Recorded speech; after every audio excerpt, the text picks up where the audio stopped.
स्वामी विवेकानंद का जन्म 12 जनवरी 1863 ईस्वी को कलकत्ता में हुआ। उनकी माता का नाम माँ भुवनेश्वरी देवी, जो कि एक धार्मिक विचारों की महिला थी, और उनके पूज्य पिताजी श्री विश्वनाथ दत्त थे, जो कि एक कलकत्ता हाई कोर्ट में वकील थे। स्वामी विवेकानंद के बचपन का नाम नरेंद्र नाथ दत्त था। वो बचपन में बहुत ही शरारती थे। इनके घर का वातावरण धार्मिक था, जिसके कारण नरेंद्र ने बचपन में ही रामायण तथा महाभारत के अनेक प्रसंग कंठस्थ कर लिए थे। सन 1871 में 8 साल की उम्र में नरेंद्र नाथ ने ईश्वरचंद विद्यासागर के मेट्रोपॉलिटन संस्थान में दाखिला लिया, जहां वे स्कूल गए। 1879 में वह एकमात्र छात्र थे जिन्होंने प्रेसिडेंसी कॉलेज प्रवेश परीक्षा में प्रथम डिवीजन अंक प्राप्त किए। वे धर्म, इतिहास, सामाजिक विज्ञान, कला विषयों के एक उत्साही पाठक थे।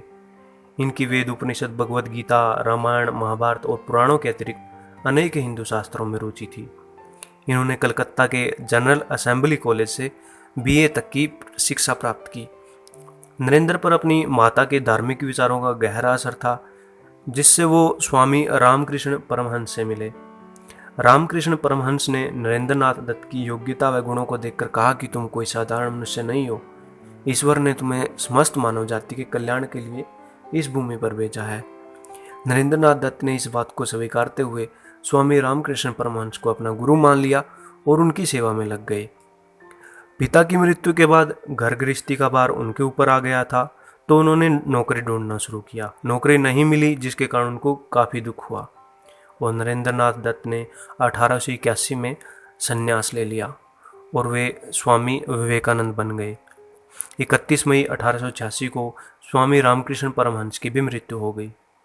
उनकी मृत्यु के बाद 2 वर्ष तक स्वामी विवेकानंद ने दर्शन और शास्त्रों का गंभीर अध्ययन किया और फिर संपूर्ण भारत की यात्रा पर निकल गए।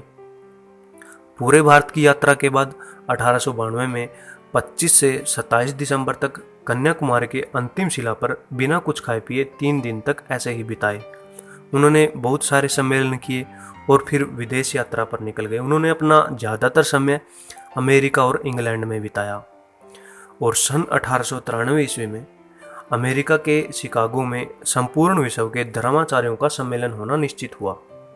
विशाल भवन में 7,000 लोग उपस्थित थे। विवेकानंद जी को कोई वहां जानता नहीं था, तो अंत में ही उनको बोलने का अवसर मिला। पहले तो स्वामी जी की राष्ट्रीय वेशभूषा पहने हुए देख श्रोताजन उन पर हंसने लगे, परंतु जब स्वामी जी ने श्रोताओं को संबोधित करते हुए अपनी पहली लाइन कही कि अमेरिकावासी मेरे भाइयों और बहनों, ज्यों ही सभा भवन में 2 मिनट तक तालियां बजती रही।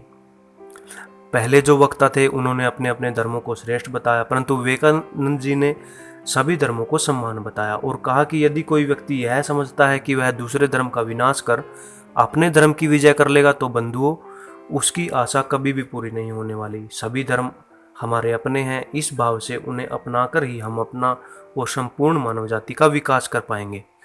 और स्वामी विवेकानंद इन्हीं विचारों से संसार को यह मानने पर विवश कर दिया कि भारत विश्व गुरु है। 4 वर्ष तक विदेशों में प्रचार करने के बाद वो भारत लौटे और यहाँ आकर उन्होंने रामकृष्ण मिशन की स्थापना की, जिसका उद्देश्य मानव जाति का कल्याण करना था, जो आज भी चल रहा है। स्वामी विवेकानंद की वजह से ही इंग्लैंड, फ्रांस, जापान सहित कई देशों में वेदांत संस्थान चल रहे हैं। उन्होंने युवाओं को काफ़ी संदेश दिए और सम्मेलन कर उनका मार्गदर्शन भी किया। 12 जनवरी उनके जन्म दिवस पर ही भारतीय युवा दिवस भी मनाया जाता है।